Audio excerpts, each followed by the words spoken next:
Kareem, my name is Daniel, and first of all, thank you very much on behalf of the group. It was a really wonderful talk you gave, and I'm sure we really appreciated it. There were two questions that I have for you. Mm-hmm. First is about your Egyptian identity, and I'm just going to out you there on that count, and whether or not your own ethnicity and maybe that of the young people you've met has factored into your sense of personal identity and the extent to which embracing or maybe rejecting that has had an impact on them.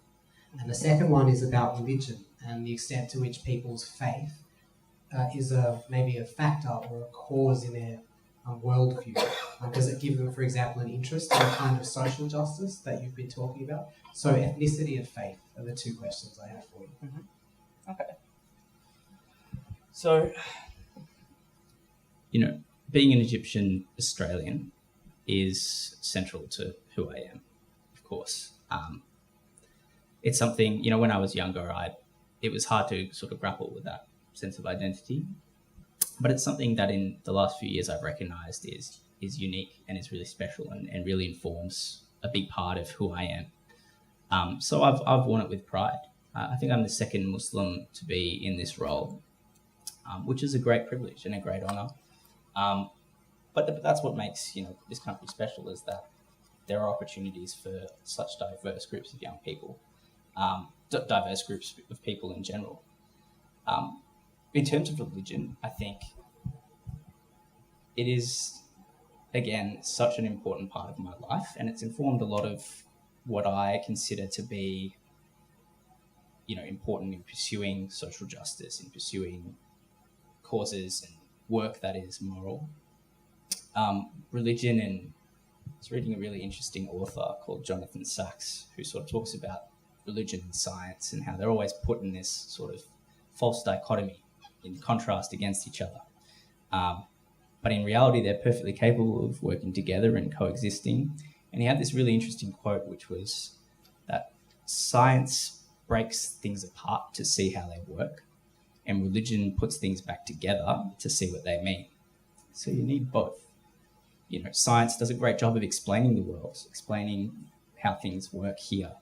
Religion gives us meaning that science could never really give us. And that meaning has been a core driver to what I've done in my life so far, and where I try and, when I'm assessing opportunities and thinking about the impact that I want to make, I'm always thinking, how will this work benefit the people around me, not just myself? I think that's something that religion sort of lays the foundation for in a lot of ways. So it's deeply important. It doesn't have to be an organised religion, though. I think faith in and of itself is such a useful thing. Does it have, just one more follow-up? Yeah. Does it have an impact on the kind of, morality that people have in this society? And do you see maybe that there's a clash sometimes with a very conservative, maybe pious worldview? So, for example, sex before marriage, for example, and the way that this society is quite liberal and quite permissive on so many accounts. And is that ever a cause for tension for young people from very traditional communities? I think it probably could be for a lot of young people. It wasn't for me. I made certain choices in my life. I think religion's one of those things that's deeply personal. So it's up to you in the way that you want to interpret it. I think that there is pressure, when you're living in a Western country, to subscribe to the norms and cultural values, of course. But, that's going to happen. You're going to want to fit in. But never forget your identity, and always keep in the back of your mind the foundations of your religion.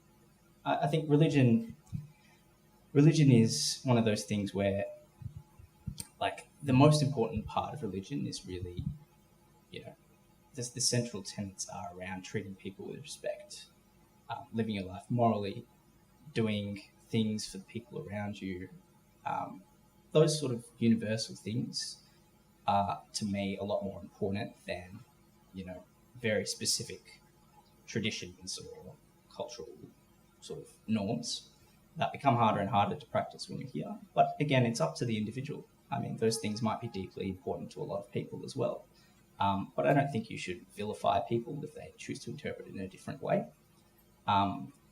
at the end of the day, religion is one of those things where you just, where it really is about the individual. Thank you very much. Mr. Kareem, I believe we briefly met beforehand. My name is Ibrahim. I only have one question for you. Yep. In your speech earlier, you said that there was quite a large number of youth that said that they agreed with the fact that they're not being heard. What do you really intend on doing about that? Well, this program exists to try and provide a platform for young people to be heard. That's why it's called the listening tour, because we're going in there and our sole objective is to listen to young people and provide a platform for them to speak up. So, by virtue of the consultations themselves and in doing them themselves, I think that's a great space to start these conversations and to empower a lot of young people to realise and feel like their voice actually matters and that they can speak up about these issues and create positive impact. In terms of getting it out there, well, things like this where I talk about the issues. We've got a social media following, and we use that space really to share stories, share ideas.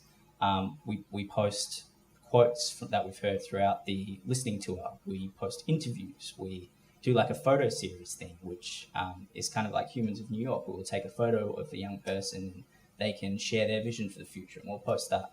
And if anyone wants to actually participate in that, come find me after. I'll take a photo of you.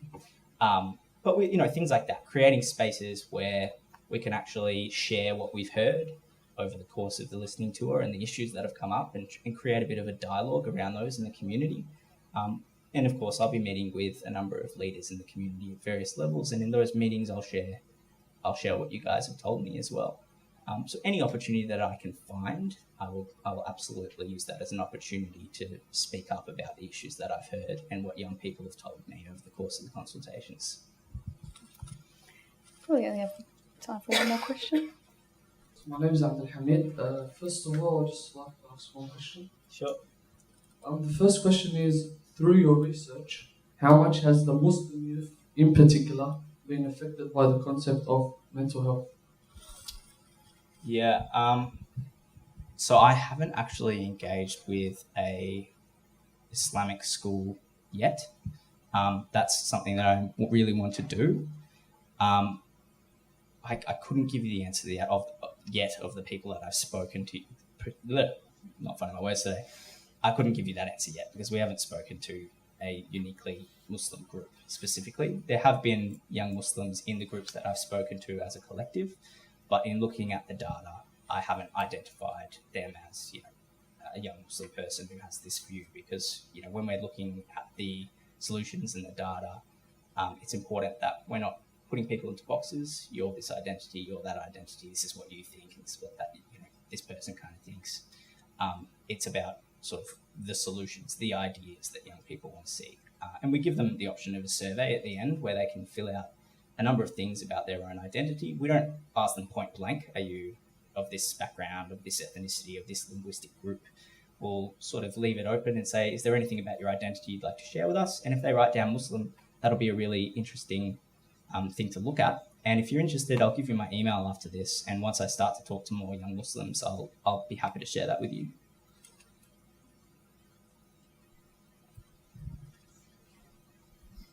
Thanks, that was wonderful, Kareem. My name is Jess Scully, I'm from the City of Sydney Council. I'm interested in what happens when you go to New York in September. And do other countries have youth representatives? And if so, will you be meeting with them? And do you get a sense of how young people feel around the world? Yep. So that's a big part of what I do over there. I work with the foreign delegation as a part of the Department of Foreign Affairs and Trade.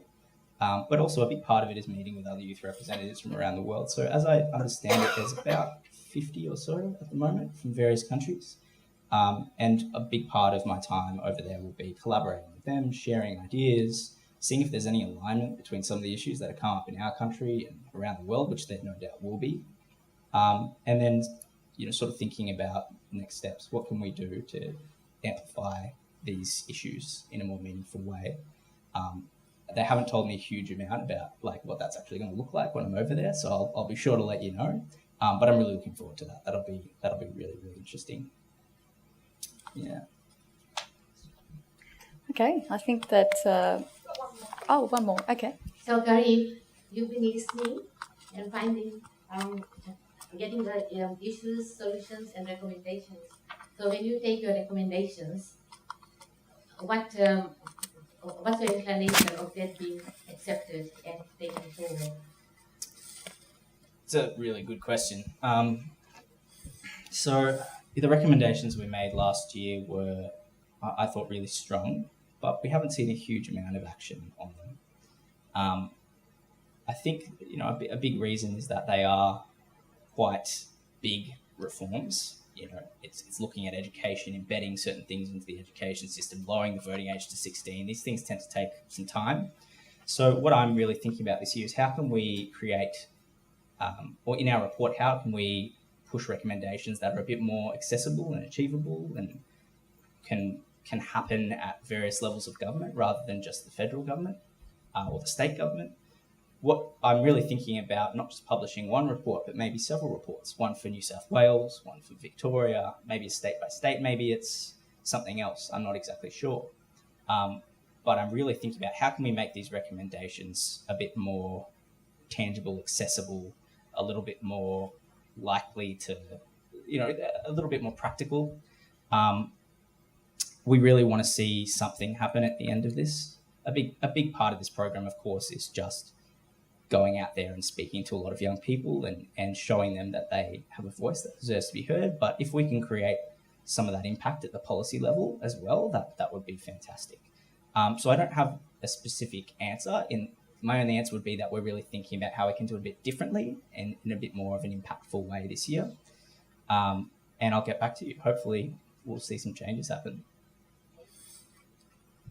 Thank you, Kareem. I look forward to when you're in Parliament and setting up your own youth party, and I'll be interviewing you then as well. Much harder interview, I think. Yeah, I'm sure.